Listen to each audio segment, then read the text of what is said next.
Every place I feel like has its own tale of Headless Horseman. Usually the horseman is a malevolent spirit meaning to harm others. This one happens to be more comedic, especially for the men that hear it, because it begins with a situation a lot of men have with their wives. The setting is where many good and bad stories end up coming from, the local bar, or as some would call it, the watering hole of the town. During a night in the middle of fall when all the leaves were on the ground and the air was cold, the local tavern was filled with the usual people, drinking their ales and having a merry time. One man in particular had nights where his wife wasn't too happy with him staying out late at the bar, so she made him make a promise to her to be back by midnight in Columbia, which was the next town over from Ironville. As the man drank up his ale and talked to the patrons, time flew by. Having too much to drink, he didn't notice that the clock was creeping up to 12. Ordering one last beer to cover himself one more time to ease off the stress if his wife would end up yelling at him. And then a friend noticed that the time was around 11:55 p.m.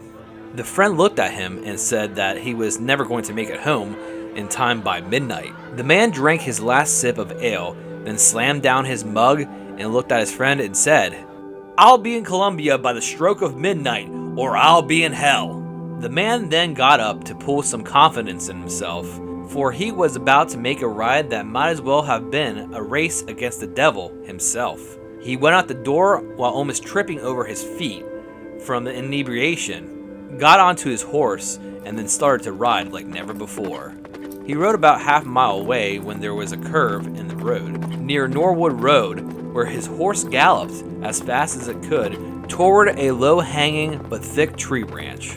There is where his race to home would end, as he hit his head on the branch. The next day, they found his body next to his horse, but never found the head. After that, stories after a few years, till this day, have residents saying that they have heard hoofbeats of a horse minutes before midnight, and even claim to have seen a headless horseman on a cold fall night minutes before midnight. Legend is if you sit out there before 11:30 and midnight, facing east of the intersection of Ironville Pike and Norwood Road on a cold fall night. And if you're lucky, you'll be able to hear hoofbeats or even see the Headless Horseman. But if you are more lucky, some have even claimed to hear the voice of him yelling, "I'll be in Columbia by the stroke of midnight," or "I'll be in hell."